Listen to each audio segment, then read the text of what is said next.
2 शब्द बोलतीये. खूप छान दिसत आहे सगळ्याजणी, वेगवेगळे कलरच्या साड्या घातल्या आहेत. खूप मस्त, खूप सुंदर दिसत आहे सगळे. सगळ्यांचं खूप खूप स्वागत करते.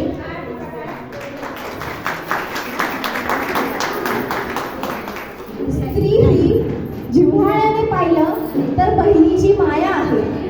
स्त्री ही जिव्हाळ्याने पाहिलं तर बहिणीची माया आहे. लहानक्या बाळाला जणू आईच देते छाया, नाही का? लहानक्या बाळाला जणू आईच देते छाया. तिच्याशी जे पण कोणी नडतं त्याला ती वाघिणीसारखं फोडते. जिच्याशी जे पण कोणी नडतं तिला ती वाघिणीसारखी फोडते. ती वार नाही तलवार आहे, ती तर समशेरची धार आहे. स्त्री म्हणजे अबला नाही, ती तर धगधगता अंगार आहे, ती तर धगधगता अंगार आहे.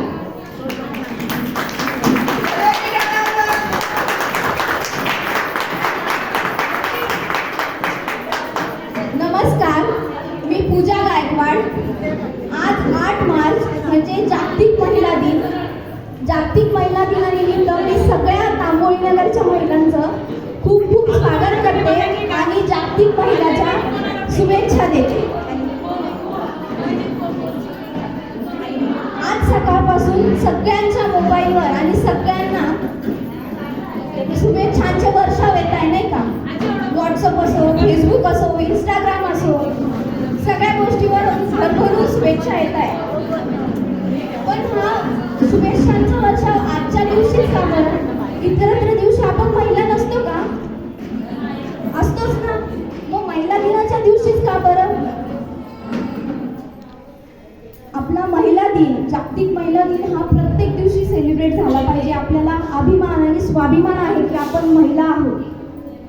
मग प्रत्येक दिवशी आपण आपला स्वाभिमान आणि अभिमान बाळगून आपलं सेलिब्रेशन स्वतःच केलं पाहिजे. मग असा प्रश्न पडतो की 8 मार्चलाच महिला दिन, जागतिक महिला दिन का बरं असतो आणि का सेलिब्रेट करतो जागतिक महिला दिन 8 तारखेला? तर इतिहास असा होऊन गेला आहे की 8 मार्चला 1908 साली न्यूयॉर्कमध्ये मोठ्या कापडाचा कारखाना होता. त्या कापडाच्या कारखान्यामध्ये खूप मोठ्या प्रमाणामध्ये महिला कामगार होत्या.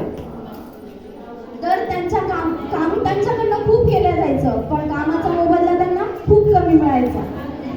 त्याच्यामुळं त्या महिलांनी एकत्र येऊन ठरवलं की आपण आंदोलन करूया. आणि ते आंदोलन जागतिक पातळीवर इतकं मोठं ठरलं की त्या आंदोलनाची चर्चा अख्ख्या जगभर पसरली. ह्याच आंदोलनाची दखल घेऊन सर्व महिलांनी, ज्या सगळ्या महिलांच्या प्रतिनिधी होत्या, त्यांनी एकत्र यायचं ठरवलं. 20व्या शतकाच्या सुरुवातीपासून, म्हणजे हे 20वं शतकच चालू ना, याची जेव्हा सुरुवात झाली तेव्हापासून स्त्रियांना मालमत्तेत सत्ता नव्हती सुरुवातीला. त्याच्यानंतर समान अधिकार सुद्धा नव्हता. स्त्री पुरुष समानता जी म्हणतात ती 20व्या शतकाच्या सुरुवातीला नव्हती. त्याच्यानंतर मतदानाचा अधिकार देखील नव्हता स्त्रियांना. तर ज्या क्लॉरा जेटकिन आहे अमेरिकेच्या, त्यांनी 1910 साली सगळ्या महिलांना एकत्र करून महिलांचा हक्क देऊन महिला दिन साजरा करायचा. म्हणून 8 मार्च हा दिवस आपण जागतिक महिला दिन म्हणून साजरा करतो. महिला दिनाचा उद्देशच हा आहे की सगळ्या महिलांनी एकत्र यायचं, सगळ्या महिलांचा स्त्री पुरुष समानता हा अधिकार हा समजावून द्यायचा आणि त्यांना आठवण करून द्यायचा. स्त्रीचा हक्क याविषयी जागृतीकरण करायचं.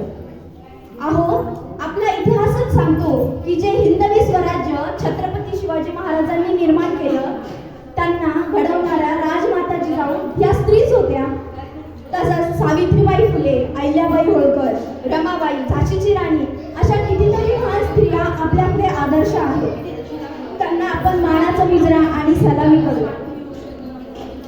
जर बुद्धीने विचार केला तर ती अतिशय किचकट आणि न कळणारी, पण प्रेमाने आणि मनाने जर विचार केला तर ती तितकीच सोपी, सरळ आणि प्रेरणादायी आहे. ती म्हणजे स्त्री. स्त्री कधीही कुठल्याही परिस्थिती समोर झुकणारी नाहीये. स्त्री एक मोठी शक्ती आहे. भगवंताने तर आपल्याला खूप छान नाव दिलंय की भगवंताची उत्कृष्ट कलाकृती जर कोण असेल तर ती स्त्री आहे. म्हणजे स्वतः भगवंताच्या स्वमुखातून निघते की भगवंताची उत्कृष्ट कलाकृती ही स्त्री आहे. तर मग स्त्रीच का? जेव्हा भगवंताने ही संपूर्ण सृष्टी निर्माण केली तेव्हा पशुसृष्टी आणि मानवसृष्टी ह्या दोन सृष्टी निर्माण केल्या. पशुसृष्टी ही पहिले निर्माण केली, मानवसृष्टी नंतर निर्माण केली. मानवसृष्टीमध्ये देखील पुरुष आधी निर्माण केला आणि नंतर स्त्री निर्माण केली, म्हणून स्त्री श्रेष्ठ गणली.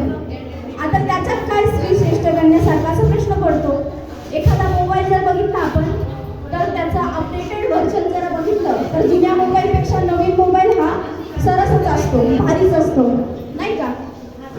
त्यामुळे भगवंताने पुरुषामध्ये जे कमी भासली किंवा ज्या चुका झाल्या त्या चुका समोर न होऊ देता म्हणजे अपडेटेड व्हर्जन म्हणजे लेटेस्ट मॉडेल म्हणून स्त्री बनवली भगवंताने. मग भगवंत आपलं एवढं भगवंताने आपल्याला एवढं छान बनवलंय, एवढं सुंदर बनवलंय, तर मग भगवंताचा आपण कृतज्ञतापूर्वक आहोत का? भगवंताला थँकफुल आहोत का? कधी भगवंताची आपण आठवण काढतो का? झोपेपासून रात्री उठल्यापासून तर रात्री झोपेपर्यंत भगतच गेली बाई, नाही का? तिने सकाळच नाही बघितली, तर का बरं नाही बघितली? कदाचित एखाद्या वेळी असं पण होऊ शकतं ना, आपण पण एखाद्या वेळी उद्याची सकाळ नाही बघू शकणार, पण जी स्मृतीदान देतो सकाळी भगवंत आपल्याला उठा क्षणी आपल्या आजूबाजूला कोण आहे ते कळतं आपल्याला, ही आपली आई आहे, ही आपली बहीण आहे, आपण आपल्या घरात आहे.